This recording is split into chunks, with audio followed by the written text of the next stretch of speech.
네, 안녕하세요. 성공chấp의 시작 잡정보센터 이남규입니다. 네, 안녕하세요. 한유진입니다. 네, 유진 씨, 제가 지난 주말 동안 기사를 하나 봤는데 아르바이트생 10명 중에 7명이 지난 설 연휴 기간에도 아르바이트 근무를 했다고 합니다. 네. 처음에 이 기사를 접하고 굉장히 안타까운 마음이 컸는데 더 자세히 보니까 설 연휴 근무자 5명 중 2명은 본인이 자발적으로 원해서 근무를 했다고 하는데요. 그만큼 이렇게 기사를 접할 때 친척들의 잔소리가 얼마나 무서웠으면 본인이 자발적으로 일을 할까 이런 생각도 들었습니다. 맞습니다. 연휴에 일하는 것이 고달프긴 하겠지만 그래도 일하면서 돈도 벌고요. 또 친척들의 잔소리에서도 벗어날 수 있는 좋은 시간이었다라고 기분 좋게 생각하는 것도 좋을 것 같긴 한데요. 어찌되었든 아르바이트도 취업 준비의 연장선이라고 생각하시는 분들도 많을 것 같습니다. 지난 연휴도 반납하고 연휴 기간 동안 일한 우리 취준생 여러분들에게 박수를 보내고 싶습니다. 네. 자, 설 연휴 기간에 근무하느라 수고가 많았던 우리 취준생 여러분들에게 저희가 해줄 수 있는 거는 정말 알찬 정보로 도움을 드리는 길인 것 같습니다. 자, 그러면 월요일 잡정보센터 응원의 기운을 담아서 바로 출발해 보겠습니다. 왜 너를 떠나보냈었는지 왜 널 보낸 건지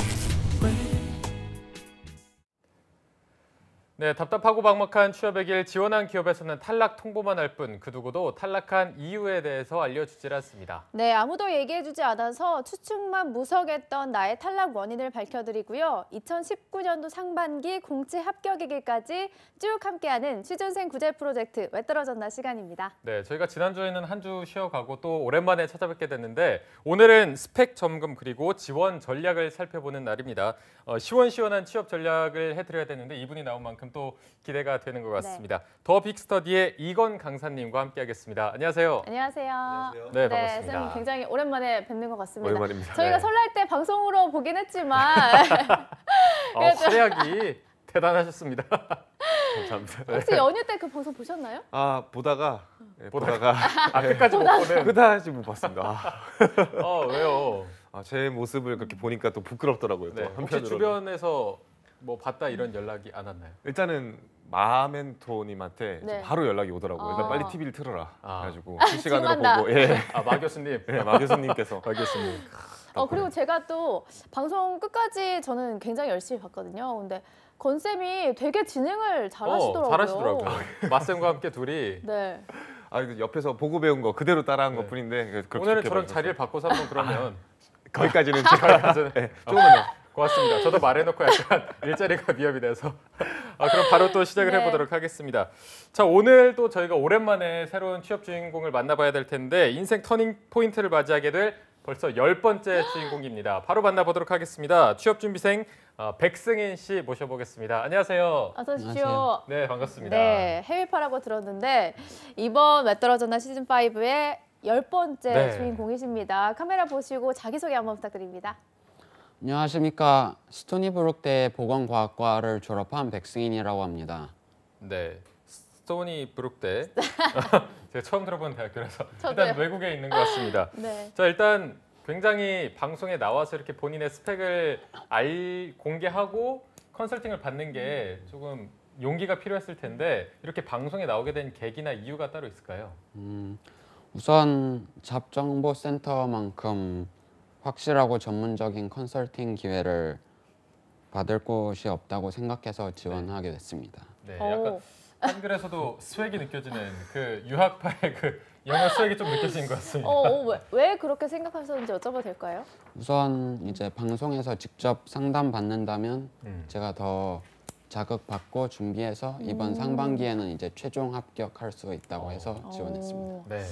예, 알겠습니다. 그럼 저희가 지금부터 우리 승인 씨의 스펙 점검 그리고 2018년도 공채 지원 결과를 살펴보고요. 그에 맞는 지원 또 지원 전략을 살펴봐야 할 텐데 먼저 백승인 씨의 스펙 분석은 신세미 캐스터가 준비하셨죠?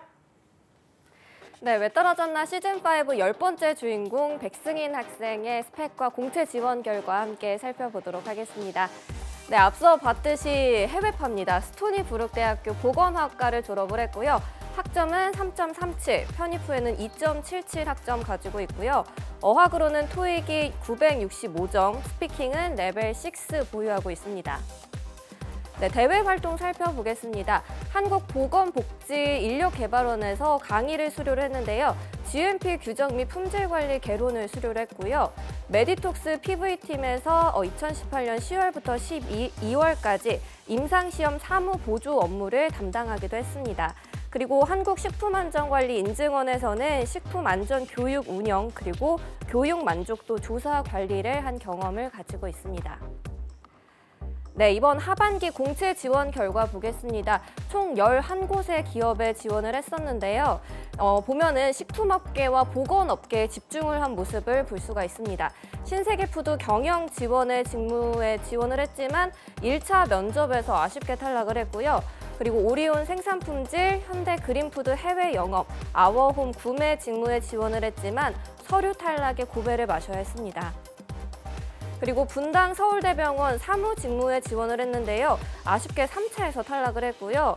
그리고 환경산업기술원 한국기술교육대학교에서는 지원을 했지만 2차 NCS 면접의 벽을 넘지 못했습니다. 그리고 차병원 경영기획 직무에서는 서류 탈락의 아픔을 겪어야 했습니다. 네, 그 다음으로는 삼성 바이오로직스 경영 지원, 그리고 바이엘 코리아 임상팀에서는 역시 서류 전형의 벽을 넘지 못했고요. 동덕여대 국제교류 직무에 지원을 했지만 면접에서 아쉽게 탈락을 했어야 했습니다. 네, 승인 학생은 어떤 점이 부족했길래 이렇게 탈락을 했던 건지, 어떻게 준비하면 남은 상반기 합격을 할 수 있을지 살펴보도록 하겠습니다. 스튜디오에서 만나보시죠. 네, 자 승인 씨의 2018년도 공채 지원 결과를 살펴봤는데 저희가 처음으로 또 해외 유학생을 네. 만난 것 같습니다. 일단은 승인 씨가 분석을 했을 때 2018년도 상하반기를 지원하면서 내가 뭐가 부족해서 떨어졌지라고 좀 본인 스스로 분석한 게 있나요? 우선 1차적으로는 제가 지원한 개수가 적었다고 생각하고, 네네. 그리고 2차적으로는 제가 했던 경험들에 대한 정리가 좀 더 세분화되지 않았던 것 같습니다. 네. 네. 그럼 일단은 뭐 개수가 네. 좀 전체적으로 적었고 경험 정리가 덜 됐다 이렇게 분석을 하신 거죠? 예, 맞습니다. 네. 네, 이렇게 먼저 승인 씨가 2018년도 하반기에 총 11곳의 기업을 지원했습니다. 네. 쌤들이 항상 얘기해 주시던 그만큼의 개수에는 턱없이 부족한 수가 아닌가라는 생각도 드는데요. 지원 분야나 기업을 고르는 데 있어서 뭐 나만의 전략 같은 게 있으셨나요? 우선 1차적으로는 제 전공과 관련된 이제 직무를 지원하려고 했고, 이제 두 번째로는 제가 이제 인턴을 했던 이제 식품안전관리인증원 경험과 이제 연결할 수 있는 곳을 지원하려고 했습니다. 네, 일단 뭐 본인의 전공과 경험이 관련된 곳을 쓰려고 했는데 승인 씨가 다닌 데가 써니 스토니 브룩 맞나요? 예, 맞습니다. 이게 그러면 몇 년도부터 몇 년도까지 재학을 한 거죠? 제가 2011년도에 잠깐 다니고 이제 군 제대 후에 복학해서 이제 2년 정도, 2013년부터 2년 정도 더 이제 학교를 다니고 졸업했습니다. 그럼 해외에 있었던 시간은 총 한 3, 4년 정도 되는 건가요? 이 학교가 제가 편입했던 학교라서 네. 편입하기 전에 2년 정도 더 다녀서 총 한 5년 정도라고 5년 보시면 정도. 될것 같습니다. 그러면 영어가 더 편한가요? 한국어가 더 편한가요? 아직까지는 한국어가 좀 한국어가 더 더 편하시고요. 편하고요. 그러면 실제로 뭐 지원을 할 때 자소서를 쓰거나 그런 부분에서는 어려움은 없을 걸로 보이는데 본인이 좀 공채를 지원하면서 가장 어려웠던 점이 있다면 어떤 게 있었나요? 가장 어려웠던 점은 우선 제 전공이 약간 특수한 분야라고 제가 생각하다 보니 네. 이제 직무를 선정하는데 좀 이제 어려움을 겪었던 것 같습니다. 알겠습니다. 그럼 승인 씨가 생각하는 실패 요인 또 고민들을 저희가 하나하나씩 풀어보기로 하고 네. 우선적으로 살펴봐야 할 점이 바로 하반기에 지원했던 기업의 개수가 아닌가 싶습니다. 먼저 쌤이 보시기에도 턱없이 부족한 개수라고 볼 수 있겠죠? 네, 아무래도 다른 지원자들에 비해서 특히 또 보건계열이나 행정계열 지원자들에 비해서 좀 기회를 많이 갖지는 않은 편이다라고 말씀을 드릴 수 있을 것 같아요. 네. 특히 11군데 지원한 거는 뭐 본인이 준비가 좀 덜 돼 있다라고 생각해서 그렇게 했을 수도 있지만 기본적으로 모든 취업에 있어서 가장 좋은 준비 과정은 일단 경험해 보는 거거든요. 이제 본인이 필기도 많이 가보고 면접도 많이 가봐야지 본인이 부족한 것들을 확실히 깨닫고 그다음에 이쪽에서 서류가 되고 이쪽에서 서류가 안 되는 것들을 확인하면서 내가 이쪽 직무에 좀 더 기회나 가능성이 많구나라는 걸 확인할 수가 있기 때문에 지원 많이 못해온 거는 좀 본인이 말씀대로 좀 후회를 해야 되는 부분이긴 합니다. 네, 그러면 승인 씨의 지원 전략 점수를 한번 매긴다면 몇 점 네. 정도 받을 수 있을까요? 일단은 뭐 점수 자체는 그렇게 맞은 점수는 줄 수는 없을 것 같아요. 뭐 네. 이제 100점 만점이라 치면은 20점 드릴게요. 20점. 네. 일단 넘지 않을까요? 짠짠 점수를 주고 너무 사람 좋게 웃으시니까 20점이요.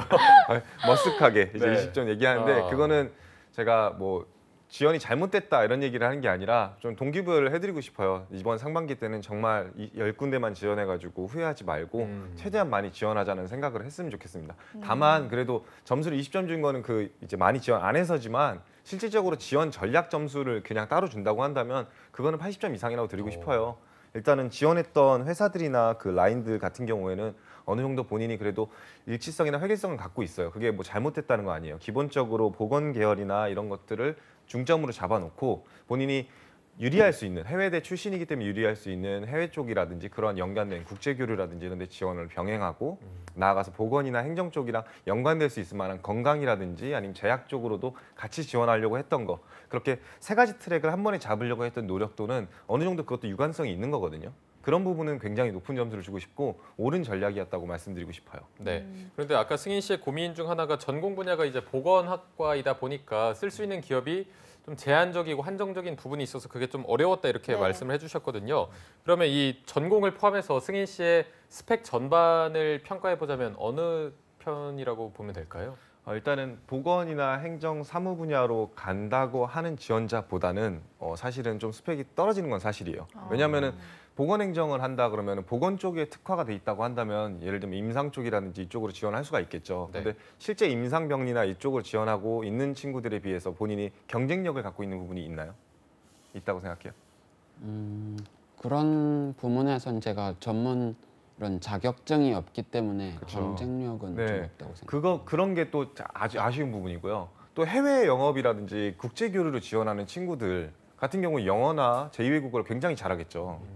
그런 친구들에 비해서 본인이 영어 점수는 어떻다고 생각하시나요?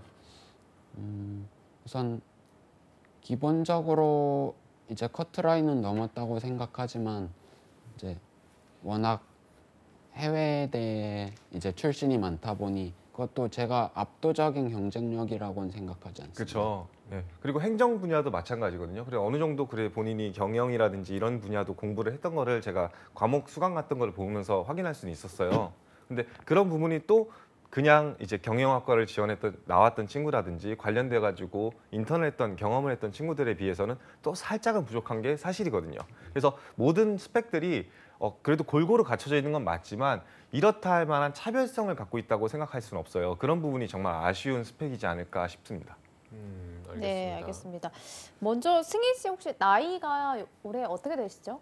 나이가 이제 올해 한국 나이로는 이제 30이 됩니다. 30이요. 한국 나이. 그러면 졸업한 지도 2015년 여름에 졸업하셨으니까 올해로 한 3년 반이 공백기가 생기는 것 같고 나이도 30이면은 좀 자유롭게 취업을 할 수 있는 선에서는 좀 위험 요소가 있지 않을까 생각이 드는데 쌤 어떻게 평가하시나요? 일단은 나이 걱정이 되는 건 사실이죠. 30이라면 절대 적은 나이는 아닌 건 맞아요. 근데 그렇다고 하더라도 절대 기회가 없는 나이는 또 아니에요. 제가 뭐 취준생들 여태까지 취업했던 애들 특히 작년 하반기에 취업했던 친구들 같은 경우에 평균을 내보면은 한 29에서 30이 기본적인 평균 취업 나이였어요. 그만큼 많이 늦어지긴 해요.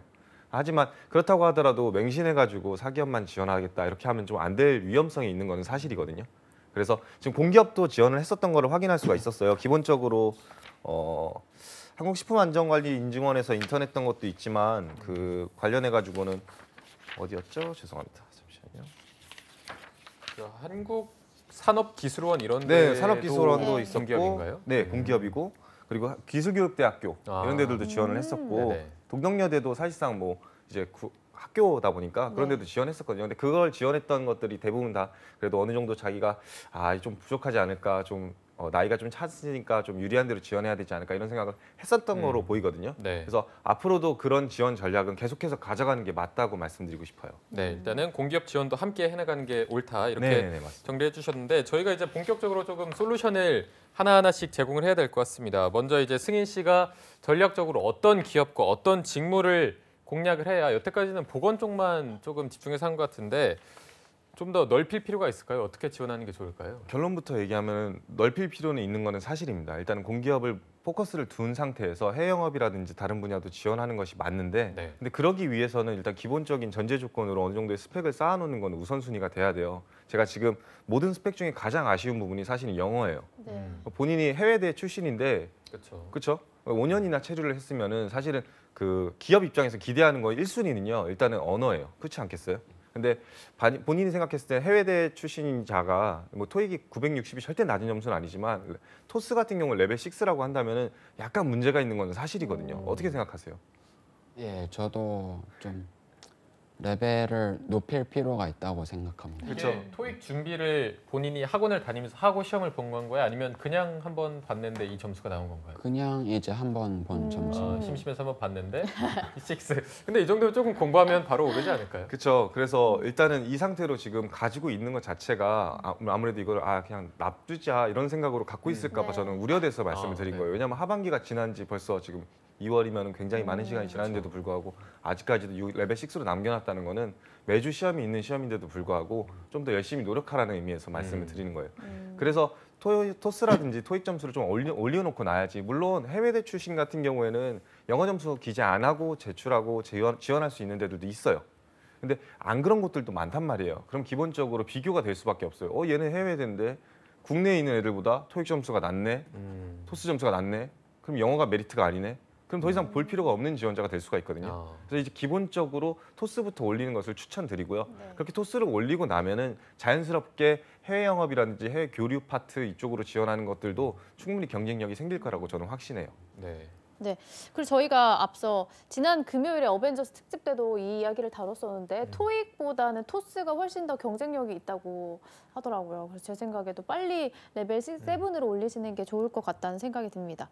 네. 또 이제 승인 씨가 병원이나 식품 계열에만 많이 집중을 해서 지원을 하셨는데 이런 식으로 전략을 짜서 좀 포커스를 맞춰서 지원하는 거에 대해서는 어떻게 생각하시나요? 일단은 병원 식품 계열 이쪽이 일반인들이 봤을 때는 어떻게 너무 다른 거 아니야 이렇게 생각이 들지 모르겠지만 그 부분에 공통점이나 공통 분모가 굉장히 많아요. 병원, 의약품, 식품 계열 이쪽은 다 결국에는 건강이라든지 위생, 안전이 중심이 될 수밖에 없고 그런 쪽에 있어서는 보건행정을 출신의 지원자가 지원하기에는 엄청나게 좋은 유리한 이점이 있는 산업군이 맞아요. 네. 그래서 그쪽 분야로 포커스를 두는 것은 굉장히 잘한 행동이다라고 말씀드릴 수 있을 것 같아요. 특히나 지금 식품안전 인증원에서도 인턴을 해봤단 말이에요. 관련돼서 교육 파트에서 일을 하긴 했지만 그래도 내가 식품이라든지 위생이라든지 안전 쪽에 관심이 있다라는 것을 준비해 놨기 때문에 어느 정도의 이점은 있다. 다만 그 이점이 다른 보건 계열이나 행정 계열 이쪽 한국에서 대학교 나온 친구들도 분명히 그 정도의 준비 과정은 있었을 거란 말이에요. 그들과 비교했을 때 본인이 더 우위를 점할 수 있는 것이 있는가는 생각을 해봐야 돼요. 그러니까 단순히 지금 인턴 과정만 있었다라고 한다면은 너무 공백기가 긴 거는 사실이거든요. 2015년에 졸업했는데 18년에 처음 취업 준비를 했다고 한다면 면접 가서 100% 물어볼 거예요. 2016년이나 17년에는 뭐 했어요? 라는 얘기를 물어볼 거거든요. 그거에 대한 대비책으로 어느 정도의 준비 과정이 있었다라는 것을 좀 말할 수 있게끔 준비하는 노력이 필요할 거라고 저는 확신합니다. 네. 쌤이 공백기 말씀을 해주셔서 네. 바로 이 부분을 좀 짚어보자면 승인 씨가 공백 기간에 어떤 활동을 하셨죠? 제가 이제 졸업하고 이제 한 2년간 이제 7급 시험을 준비한 기간이 있습니다. 그래서 공무원이요? 예. 공무원 시험.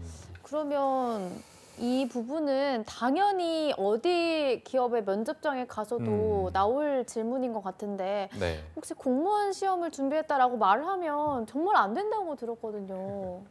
이게 사실은 왜 지원했는지가 다시 중요해요. 공무원 시험을 그냥 본 친구가 있는가 하면은 어느 정도 자기가 확신을 갖고 지원하는 친구들이 있거든요. 확신을 갖고 지원한 친구들은 대부분 공무원 시험이 안 된다 하더라도 관련되어 있는 산업군이라든지 기업에 가려고 해요. 가령 내가 진짜 국가에 이바지해서 우리 소비자들의 좀 지능을 위해서 그런 관련된 산업군으로 관련된 일을 하고 싶다서 공무원이 되고 싶다라고 했던 사람이 잘 안 됐을 경우에 소비자원으로 가려고 한다면 충분히 그거 떨어지고 나서도 지원한 이유 경쟁력 있는 이야기잖아요. 네네. 그렇게 어느 정도의 회계성이 있을 때는 얘기해도 괜찮습니다. 하지만 그냥 일반화 시켜서 그냥 공무원하다 말았습니다. 이렇게 얘기를 해버리면 이 친구는 이것도 해보고 저것도 해보다 보니까 이 직무에 대해서 확신을 갖고 있지 않겠구나라는 생각 때문에 로열티 점수에서 낮은 점수를 받을 수 있어서 위험한 부분인 거는 사실이긴 해요. 그래서 본인이 잘 소화해야 되는 거는 좀 중요합니다. 네, 그러면 승인 씨가 실제로 그냥 공무원 해야지 하다가 안 되니까 이쪽 보건 쪽으로 다시 취업 준비를 한 건지 아니면 공무원 준비를 할 때도 이쪽 보건이랑 좀 관련된 분야에서 도전을 했던 건가요? 어떻습니까? 제가 우선 준비를 했던 것은 이제 일반 행정 또는 이제 보건직을 좀 준비했던 경험이 있습니다. 그러면 뭐 어디든 면접장에 갔을 때 이 예. 공백기에 대한 질문이 들어왔었나요? 예, 공백기에 대한 질문이 여러 번 제가 받은 적이 있습니다. 어떤 식으로 답변을 하셨죠? 제가 이제 답변했던 바로는 이제 졸업하고 이제 동일하게 이제 시험을 준비했던 경험이 있다고 이제 답변했습니다. 하지만 이제 면접관 분들 중에서 이제 좋게 보시는 분들도 있었지만 이제 반면에 이렇게 좀 별로 안 좋게 보셨던 분들도 있었던 것 같습니다. 네. 그럼 이렇게 보건 쪽이랑 관련돼서 공무원 시험도 했으면은 이 정도면 어느 정도 어필이 좀 할 수 있는 부분인가요? 네, 이 정도면 충분히 가능은 한다고 생각이 듭니다. 어느 정도 본인이 확신을 갖고 있는 지원자이기 때문에 보건이나 행정계열로 지원할 때는 어느 정도 얘기해도 어필해도 충분히 괜찮은 부분이라고 생각을 하고 다만 본인이 그만둔 사유, 그러니까 공무원직을 그만두고라도 내가 이 기업에 취직하고 싶은 이유에 대해서는 지원 동기를 다시 한번 철저하게 준비해 놓는 것이 중요할 것 같습니다. 나아가서 일단은 2년 동안의 공백 기간이 있다는 것은 그냥 공부만 했다는 건데 그 공부에 대한 아웃풋이 보여지질 않아요. 그렇잖아요. 그래서 그런 부분을 또 보완하기 위한 자격증 공부는 어느 정도 병행하는 것이 좋지 않을까 저는 조심스럽게 말씀드리고 싶습니다. 네. 이렇게 승인 씨가 공백기도 있고 나이도 30이 되다 보니까 아무래도 정규직으로 도전을 해야 할지 아니면 계약직을 입사를 해서 직무를 좀 쌓는 게 좋을지 고민을 하고 계시거든요. 어떤 걸 추천하시나요? 일단은 지금은 상반기가 사실상 시작됐어요.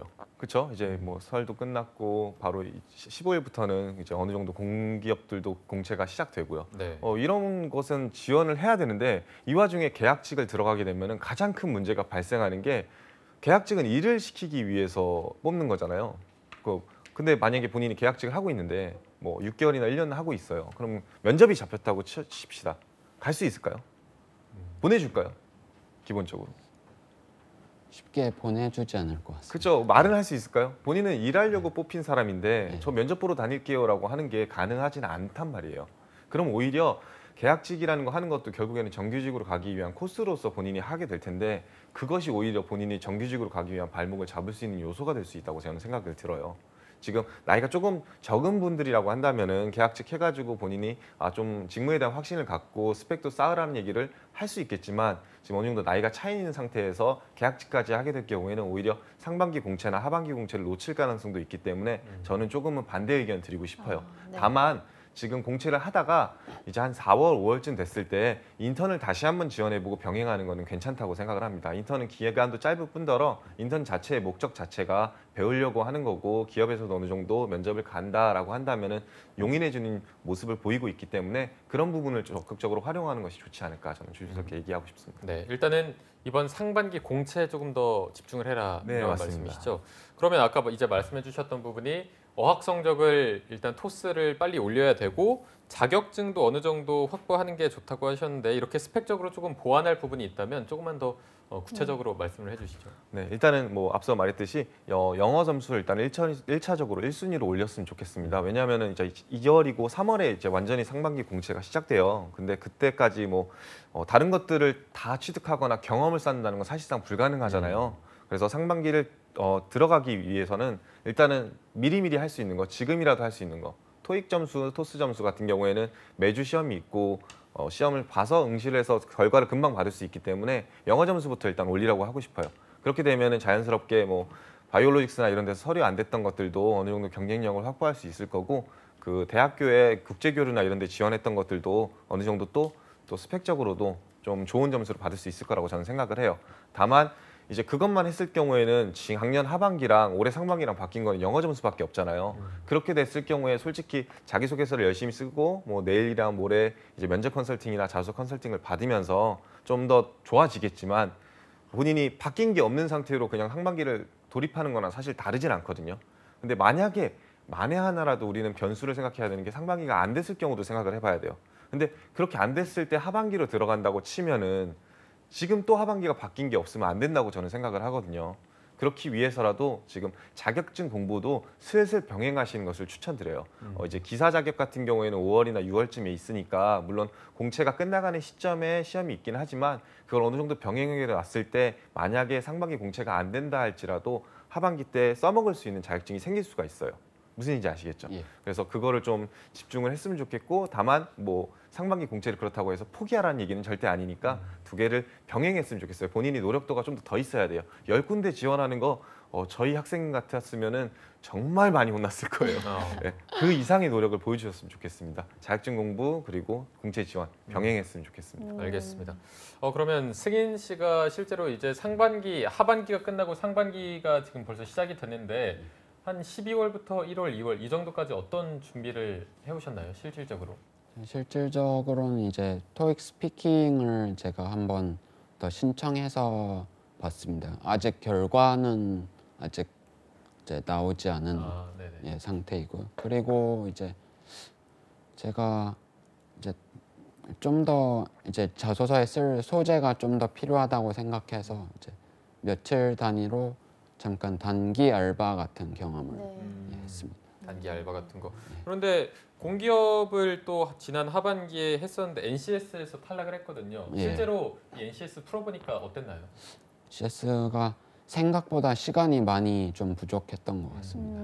네, 아무래도 이 NCS 부분이 약간은 걱정되는 부분이 있는 것 같아서 이 부분도 지금 뭐 같이 준비를 해야 될지. 그렇죠. 아무래도 필기는 필수적인 요소예요. 근데 제가 좀 말을 생략했던 거는 그래도 공무원 준비를 해봤던 친구잖아요. 그런 분들 같은 경우에는 어느 정도 NCS 공부 이게 시간 관리 싸움이구나라는 걸 잘 알아요. 누구보다 더 잘 알고 시간 관리를 잘해야겠구나 생각을 해요. 그래서 충분히 공부를 하고 있을 거고 어느 정도 본인 일과 중에 병행을 하고 있을 거라고 생각을 해요. 그래서 막 그 NCS 공부를 완전히 몰두해가지고 NCS만 주구장창 파는 거는 바보짓이라고 저는 생각을 해요. 하지만 일과 안에 포함을 해가지고 계획적으로 스케줄을 잡고 시간 관리하는 연습을 매일같이 꾸준히 하는 것은 중요하니까 지금 하고 있던 공부하듯이 똑같이 계속해서 병행하는 것은 우선순위로 뒀으면 좋겠습니다. 네, 알겠습니다. 저도 한 가지 질문 드리고 싶은 게 승인 씨가 그래도 다른 일반 취준생들과는 좀 다른 특이점이 바로 해외 대학생이라는 거잖아요. 이게 취준을 하는 데 있어서 좀 강력하게 어필해 줄 만한 요소가 토스 7으로 만드는 거 외에는 좀 다른 게 없을까요? 일단은 본인이 이제 그래도 뉴욕 주립 때 그래도 나름 이름 있는 학교를 나왔어요. 그래서 그거 자체만으로도 솔직히 말하면 어느 정도의 스펙은 된다고 저는 생각을 해요. 다만 해외에서 교류를 해보고 해외에서 살아봤던 사람들의 가장 큰 강점은 누구보다 좀 더 활달하고 그리고 다른 사람과 어울려지는 걸 잘하고 다인종 국가에서 함께 살아봤다는 것이 가장 큰 강점이거든요. 근데 지금과 같은 약간 조금 자신 없는 모습 이런 것들은 사실 면접관한테 있어서는 해외까지 나간 친구가 왜 이렇게 소극적이야 라는 생각으로 들어올 수가 있어요. 그거는 굉장히 리스키예요. 저는 오히려 해외에 나갔고 본인이 선택해서 해외까지 나갔다고 한다면 그러한 적극성과 진취성을 보여주는 것이 가장 중요한 스펙이고 가장 중요한 강점이라 생각하거든요. 조금만 더 자신감 있게 임했으면 좋겠고 말도 조금만 더 강하게 했으면 좋겠습니다. 네. 승인 씨가 뭐 실제로 이런 약간 소극적인 편인지 아니면 뭐 영어를 쓰면 성격이 확 변하나요? 더 막 엄청 상남자가 되고 어떤 편인가요? 또? 제가 이제 졸업할 때까지는 이제 엄청 이제 그래도 적극적인 편이었는데 한국에 와서 이제 공백기가 생기면서 좀 바뀐 것 같습니다. 근데 뭐 공백기 요즘 애들 다들 있고 하니까 너무 자신감 잃지 마시고 적극적으로 도전을 해보셨으면 좋을 것 같습니다. 네. 네. 그리고 해외대 했을 때 편입하고 나서 학점이 2.77인데 예. 해외대도 학점 공격이 좀 들어오나요? 어떻습니까? 아무래도 좀 들어오는 편이긴 해요. 아. 그래도 조금 우리 한국보다는 조금 더 나은 편은 사실이에요. 왜냐하면은 아무래도 인플레이션 한창 있을 때 우리 한국에서도 점수를 잘 줬다라는 후하게 줬다 이런 이미지가 있어서 한국은 공격적으로 들어왔는데 해외 같은 경우에 특히 미국 같은 경우에는 졸업하기 쉽지 않다라는 걸 누구나 공공연하게 알고 있기 때문에 네. 학점 갖다가 너무 뭐라 그러진 않아요. 네. 다만 학점이 낮으면 낮을수록 오히려 그런 것들 있잖아요. 이제 해외에서 학점이 낮을 경우에는 공부를 좀 덜했나 이런 측면보다는 이 직무에 대해서 관심이 많이 없나? 이거 정말로 보건행정을 하고 싶은 애가 맞아? 이런 생각이 많이 들 수가 있어요. 그런 부분에서 경쟁력을 다시 한번 확보하기 위해서라도 제가 기사 자격이라든지 자격증 사항을 취득하라고 하는 거거든요. 그래서 뭐 다른 자격증들 제가 계속 자격증을 자랑하고 있지만 계속 따라고는 하고 있지만 지금 당장이 필요한 건 아니에요. 하지만 앞으로 혹시라도 만에 하나 안 될 수 있는 가능성을 열어두고서는 5월, 6월에 있을 시험 중에 뭐 식품위생기사라든지 경영안전기사라든지 이런 것들을 취득하는 것을 좀 추천드리고 싶어요. 네. 네, 알겠습니다. 저희가 오늘 전반적으로 스펙 점검을 받아보는 시간을 가져봤는데요. 아직까지 혹시 풀리지 않은 고민이 있으시다면 지금 권쌤에게 질문을 한번 해보시죠. 우선 제가 이번 주 수요일에 이제 제가 저번 주에 이제 대학병원에서 면접을 보고 왔는데 네. 네, 그게 계약직이어서 아, 네, 이제 수요일에 답변을 기다리고 있습니다. 아, 네. 질문인가요? 네, 그걸 어떻게 해야 되는지 그래서 가는 게 좋은지. 만약에 혹시라도 예, 연락이 혹시- 온다면 예. 가야 할지 말아야 될지 고민이다. 이건 것 같은데. 병원 혹시 직무가 뭔지 직무는 이제 약제부로 이제 예, 아마 이제 발표된다면 그쪽에 배정될 것 같습니다. 약제부로 배정되는 그 이유 자체가 계약직을 애초에 채용할 때가 누군가를 대리직인가요? 아니면은 그냥 그 TO가 좀 남아서 일손이 부족해서 뽑히는 건가요? 사실은 이 두 가지에 따라서 좀 달라지거든요. 그러니까 누군가가 뭐 예를 들면 육아휴직을 가가지고 대체제로 아. 계약직을 뽑는 경우에는 솔직히 저는 비추하고 싶어요. 네. 일도 일대로 많지만 네. 하게 됐을 경우에 뭐 전환이라든지 이런 것들 생각해 볼 수 있는 여력이 없거든요. 근데 만약에 진짜 일손이 부족하고 TO가 생겨서 계약직으로 들어갔다고 한다면 오히려 그 부분을 강점으로 얻고서는 다시 대학병원을 지원할 때는 굉장히 좋은 메리트가 될 수는 있어요. 그 두 가지 부분에 좀 조율점이 필요할 것 같고요.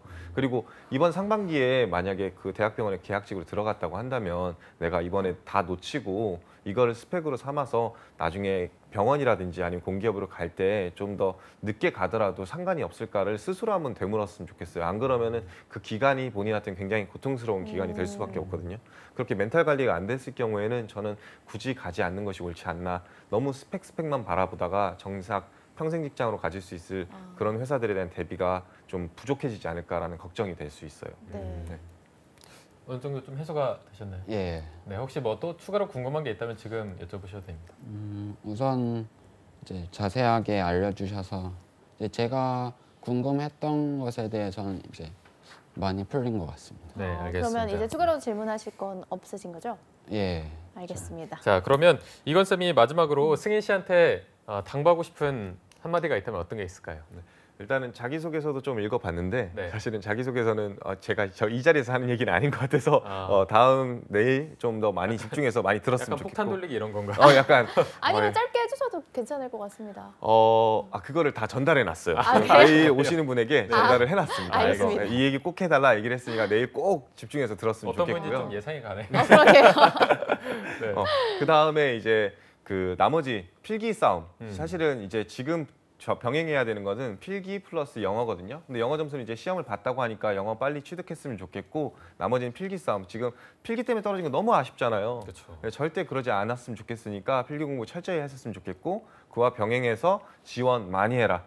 많이 해라. 지금 10군데 안 돼요. 30군데, 40군데 넘어가야 되는 게 사실이에요. 사실 지금 이번에 산업기술원이라든지 기술교육대학원 이런 것들뿐만 아니라 건강보험공단이라든지 건강보험진흥원이라든지 이런 데들 다 지금 공채를 하는 걸로 확정시 되어 있죠. 그런 데들까지 지원하는 것이 사실이어야 되고 그리고 거기를 포기하게 되는 순간 본인의 그런 경쟁력은 약화될 수 있으니까 많이 지원해라.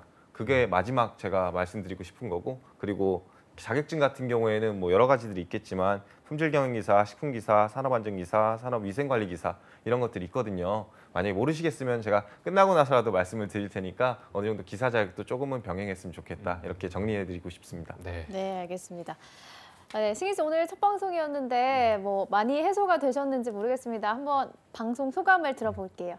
우선 이제 이렇게 방송에 나와서 직접 얘기할 수 있다는 게 이제 많이 도움이 된 것 같고, 그리고 이제 두 번째로는 이제 직접 자세하게 제가 뭐가 잘못됐는지 이제 알려주셔서 이제 전략을 수정하는데 많이 도움이 될 것 같습니다. 네. 승희 씨 말투가 굉장히 묘하게 빠져드는 그런 화법인 것 같아서 계속 굉장히, 이렇게 듣게 되는. 집중하고 듣게 되네요. 아, 좋습니다. 자, 일단 오늘 굉장히 첫 방송이라 떨리셨을 텐데 이렇게 조곤조곤 말씀 잘해주셔서 감사하다는 말씀 드리고요. 저희가 내일은 자소서를 컨설팅하는 시간을 가져보도록 하겠습니다. 오늘 두 분 고맙습니다. 고맙습니다. 감사합니다. 네, 잡정보센터 1부는 여기서 마무리해보고요. 잠시 후 2부에서는요. 신세미 캐스터와 함께하는 일자리 방방곡곡이 준비되어 있고요. 네, 그리고 취준생들을 위한 발빠른 뉴스를 전해드리는 취업인 뉴스도 준비되어 있습니다. 네, 어디 가지 마시고요. 채널 고정.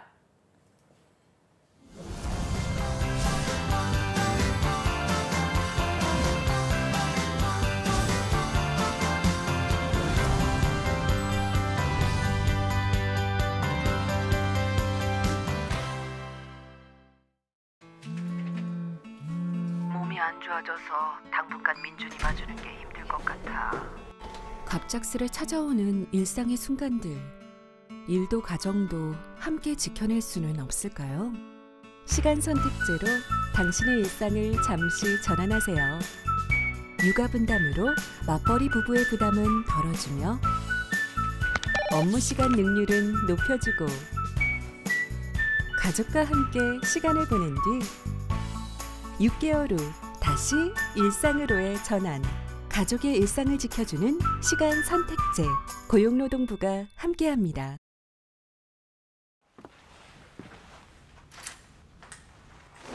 신입이 들어왔다.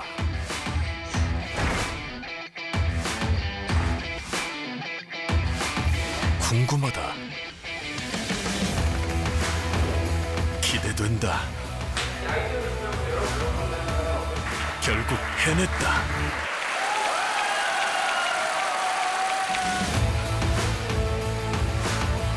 스펙이 아닌 직무 능력을 갖추고 맞춤형 인재로 경쟁력도 높이고 근로자와 기업이 함께 얻는 이학습 병행. 한파로 인한 피해, 철저한 대비가 필요합니다. 실내는 적정 온도를 유지하고 외출 시 방한용품을 꼭 착용하십시오. 수도 계량기 내부는 헌옷등으로 채우고 노출된 보일러 배관은 보온재로 감싸는 것이 좋습니다. 장기간 외출 시 수도꼭지를 약하게 틀어 동파를 예방하십시오. 비닐하우스나 축사 내부엔 단열재, 보온재 등을 설치하고 양식장 어류는 미리 월동장으로 옮겨놓는 것도 좋은 방법입니다. 한파, 미리 대비하여 안전한 겨울 보내시기 바랍니다.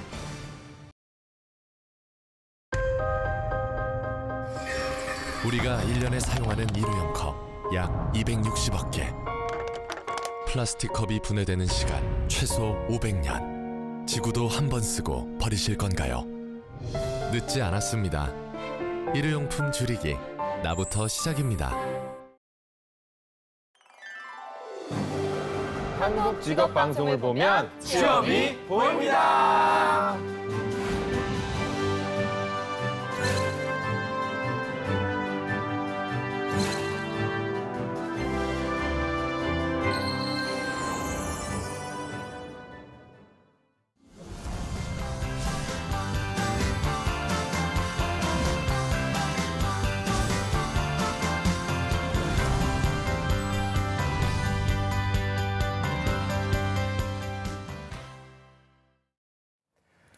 네, 성공초배 시작 잡정보센터 2부의 문을 활짝 열어봤습니다. 저희가 2부에서는요. 전국 각지의 생생한 채용 소식을 발빠르게 만나보는 일자리 방방곡곡이 준비되어 있고요. 네, 그리고 취준생들이 꼭 알아두면 좋은 뉴스들만 골라서 전해드리는 취업인 뉴스도 준비되어 있는데요. 먼저 일자리 방방곡곡부터 바로 만나보시죠.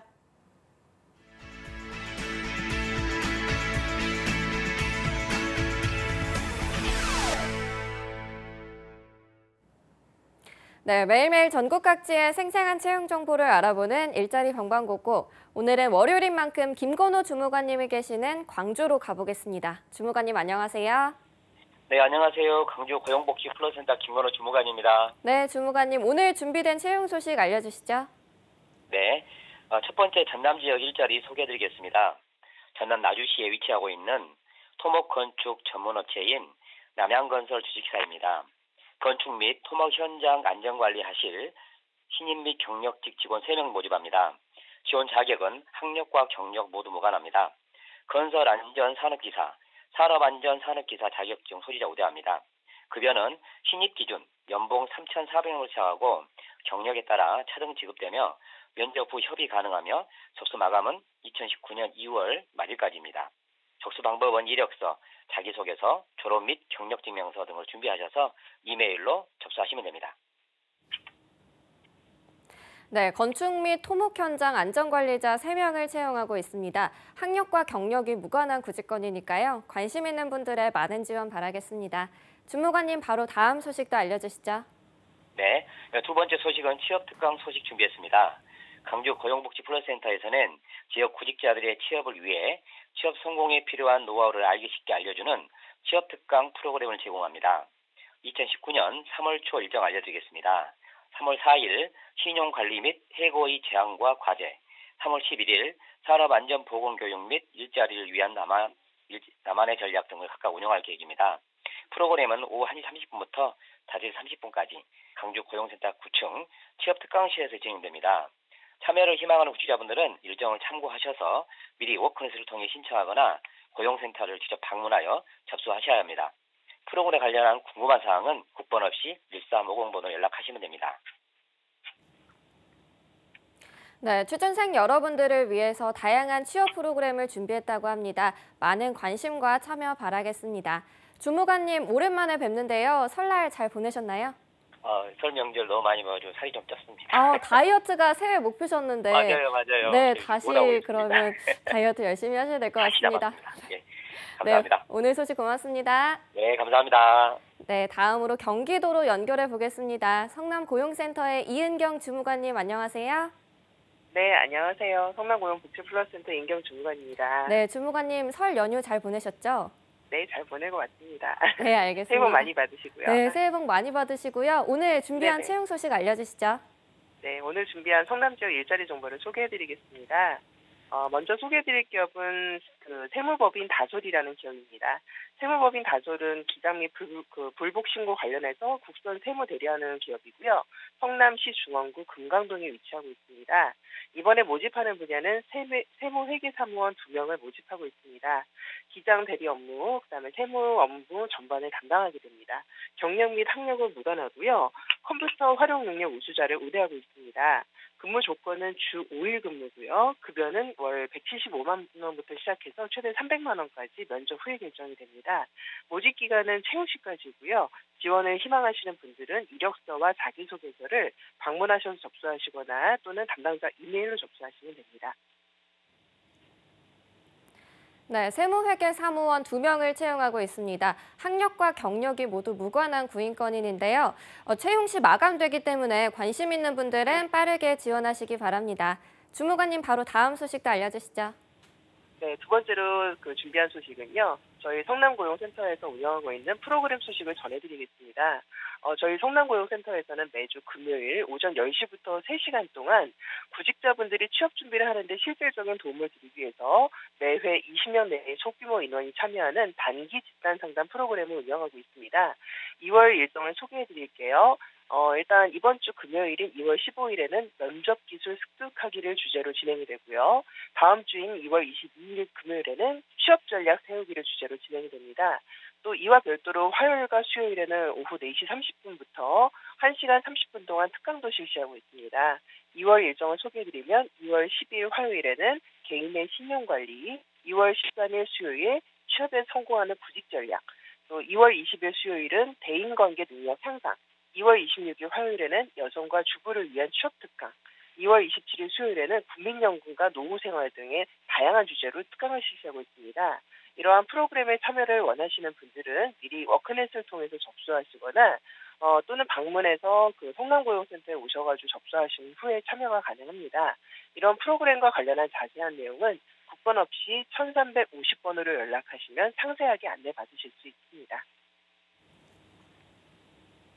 네, 취준생 여러분들을 위해서 정말 다양한 취업 프로그램이 준비되어 있다고 합니다. 많은 참여 바라겠습니다. 주무관님, 오늘 소식 고맙습니다. 네, 고맙습니다. 네, 지금까지 일자리 방방곡곡 전라도와 경기도의 채용 정보 알아봤습니다.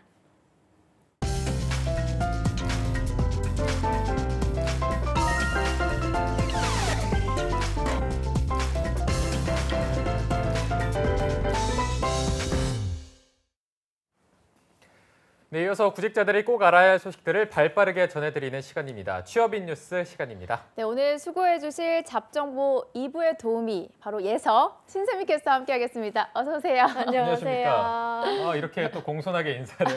네. 자켓을 어떻게 좀 보셨나요, 직접? 제가 제대로 못 보겠더라고요. 저도 조금 보다가 네. 껐습니다. 아니 왜 다들 그렇게 노력해놓고 왜 네. 다들 방송을 안 보시는지 지금 나오고 있네요. 저 옆에 저 그대로 한번 해주시면 안 돼요? 저희 네, PD님 정말 준비를 많이 하시는데 대단하십니다. 저거 할 때 좀 어떤 마음가짐으로 했는지 그때는 약간 다 내려놓고 굉장히 편하게 했던 것 같거든요. 네, 그때 그 인이어가 정말 아무것도 안 들리고 네. 제 목소리까지 심지어 안 들려가지고 그냥 뭐 MT 가서 노는 기분으로 한번 했습니다. 하지만 방송은 끝까지 못 보겠고. 혹시 부모님도 안 보셨나요? 네, 저희 부모님은 빨간 날에 쉬는 걸 알고 계시기 때문에 TV를 안 보시더라고요. 당연히 안 하는 줄 알고. 네. 이거는 너무 아쉽다. 지금 보고 계시나요, 이 방송? 이게 유튜브에 아니요. 어머니 검색을 하시면 다 나옵니다. 이게 잡캐슬 하면은 우리 또 예서의 활약이 나오기 때문에 꼭 한번 맞아요. 보셨으면 좋겠어요. 네. 또 나오네요. 저희 계속 드릴 겁니다. 정말 지우고 싶네요. 그리고 또 어제가 주말이다 보니까 우리 신세미 캐스터 뭐 하고 지냈는지 궁금했는데 제가 또 방송 트니까 나오더라고요. 네. 어제 또 디저트 어제였는지 그제였는지 디저트 드시러 갔더라고요. 네, 맞아요. 제가 토요일에 디저트 페어 다녀왔는데 생각보다 정말 많은 디저트들이 있어가지고 또 지갑을 많이 열고 방송도 하고 돈도 벌고 돈도 쓰고 왔습니다.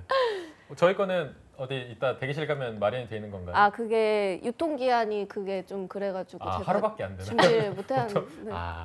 알겠습니다. 다음에 한번 민망하게 해야겠네요. 다음에 한번 또 가시면 기대를 해보도록 네, 하겠습니다. 네, 그럼 오늘 뉴스 어떤 거 준비해 오셨나요? 네, 이제 2019년 상반기 시즌이 곧 다가오는데요. 지난 한 해 동안 취업의 큰 뜻을 이루지 못했던 취준생 여러분들은 이번 시즌을 정말 크게 기대하고 있을 것 같습니다. 원하던 각 기업의 상반기 채용에 지원을 할 때 취준생 여러분들이 어떤 기준에 가장 비중을 많이 두는지에 대해서 한번 조사를 해봤는데요.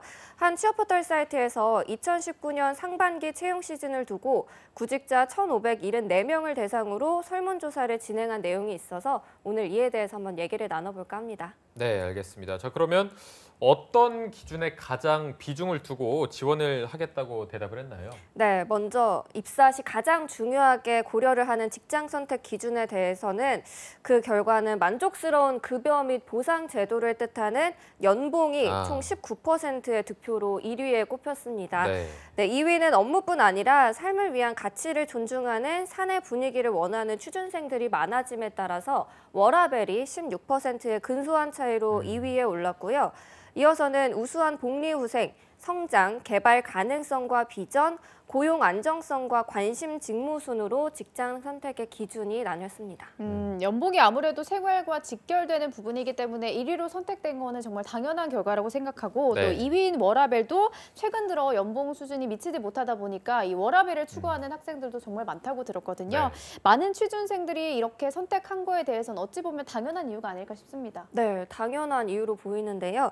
10년 전에 해당 포털 사이트에서 진행했던 대학생 선호 조사, 기업 조사에 대해서는 삼성전자와 국민은행이 각각 1위와 2위에 꼽혔었습니다. 이 결과에서 알 수 있는 사실은 취준생들의 가치관이 그렇게 크게 달라지지는 않았다는 걸 알 수가 있는데요.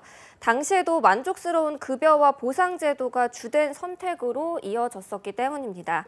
다만 당시 선택 이후 2위에 구성원으로서의 자부심이 꼽힌 것과는 다르게 올해는 워라벨이 이 자리를 차지를 했는데요. 이는 최근 워라벨에 대한 높은 니즈와 선호도가 직장인은 물론이고 구직자에게도 반영된 결과라고 해석해 볼 수 있을 것 같습니다. 네. 자, 그런데 그 연봉 얘기를 조금 더 해보면 연봉 그 수준에 따라서 지원 여부를 결정하는 구직자도 상당할 것으로 예상이 되는데 실제로는 좀 어떤 편인가요? 네, 실제로도 그런데요. 구직자 대부분이 입사 지원 전에 연봉 수준부터 파악을 하고 만약에 희망 수준보다 낮으면은 지원 자체를 안 하는 것으로 확인이 됐습니다. 네. 우선 입사 지원 시 지원 기업의 연봉 수준을 파악한 뒤 지원을 하십니까? 라는 질문에 89%가 그렇다라고 답을 했는데요. 이어서는 지원 기업의 연봉 수준에 따라서 입사 지원 여부가 결정되기도 한다고 보십니까? 라고 물어보자 65%가 그렇다. 연봉이 희망 수준이 아닌 경우는 지원을 하지 않는다라고 응답을 했습니다. 눈에 띄는 차이는 아니었지만 입사 지원 시 연봉 수준을 파악하는 경우 신입 구직자의 경우가 87.7%였는데요. 이보다 89.7%로 경력직 구직자에게는 조금 더 높은 수치가 나타났습니다. 네. 뭐 연봉이 정말 취준생들에게 중요한 부분이다라는 걸 보여주는 대목인 것 같은데요. 성별에 따라서 또 기준이 다르게 조사가 되었을 것 같은데 어떤가요? 네, 직장 선택 시에 최고 덕목으로 연봉을 꼽는 현상은 성별에 가리지 않았습니다. 남성과 여성 그리고 신입 구직자와 경력 구직자 모두 동일했는데요. 이는 교차 분석 결과를 통해서 알 수가 있습니다. 선택 비율 차이는 존재했지만 연봉은 역시 모두에게서 1순위로 꼽혀서 부동의 1위를 달성했고요. 2위인 워라벨 역시 마찬가지로 모두에게서 높은 선택을 받았습니다. 이때 차이가 나기 시작한 것은 3위부터였는데요. 앞서 통합 3위에서 복리 후생이 꼽힌 것과는 다르게 남자 구직자의 경우는 성장 가능성을 3위에 꼽았는데요. 이어서는 여자 그리고 신입 구직자의 경우는 관심 직무에 대한 선호도가 다른 교차 대상 대비 높게 나타났습니다. 네. 자, 취준생 여러분들은 기업을 선택할 때 어떤 기준으로 하느냐 이 부분을 조금 살펴봤는데 역시나 연봉과 워라벨이 가장 매력적인 요소가 됐음을 파악을 할 수 있었고요. 저희 잡정보센터를 시청하시는 여러분 모두는 연봉과 워라벨 모두를 잡을 수 있는 좋은 기업에 입사하시기를 바라면서 바로 두 번째 뉴스도 들어보도록 하겠습니다. 네, 두 번째도 설문조사 결과에 대해서 알아볼까 하는데요. 또 다른 취업 포털 사이트가 직원 수 300명 미만의 중소기업 인사 담당자 214명을 대상으로 설문조사를 했더니 올해 채용을 진행하는 기업은 78%로 나타났다고 합니다. 네, 그 말인즉슨 10곳 중에 2곳이 올해 채용 계획이 없다고 봐도 무방할 것 같은데 지난해에 비해서 채용을 늘리는 기업은 없나요? 네, 이들 기업 중에서 전년 대비 채용을 늘리겠다는 기업은 24% 정도였고요.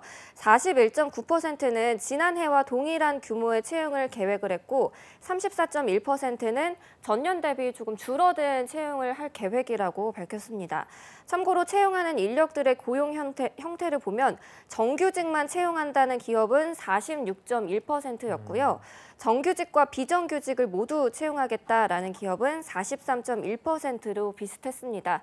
그리고 비정규직만 채용하겠다는 기업도 10.8%로 10개사 중에 1개사에 달했다고 합니다. 네, 자 그렇다면 이 200여 명의 인사 담당자들은 올해 인력 채용 경기에 대해서 좀 긍정적으로 보는지 부정적으로 보는지 어떻게 보고 있나요? 네, 아쉽게도 인사 담당자들은 이번에 좀 비관적으로 보고 있었는데요. 네. 필요한 인력 채용이 어려울 것으로 보인다는 응답이 63.1%로 적시에 적합한 능력의 인재 채용이 수월할 것으로 보인다라는 36.9%의 답변보다 더 많았습니다. 네. 이렇게 비관적으로 보는 데는 다양한 이슈들이 많았기 때문이 아닐까 싶은데요. 인사 담당자들이 꼽는 올해 가장 중요한 이슈 어떤 것들이 있을까요? 네, 인사 담당자들이 꼽은 올해 회사에서 가장 중요한 HR 이슈를 살펴봤더니 최저임금 인상에 대한 대응이 35.5%로 1위를 차지했고요.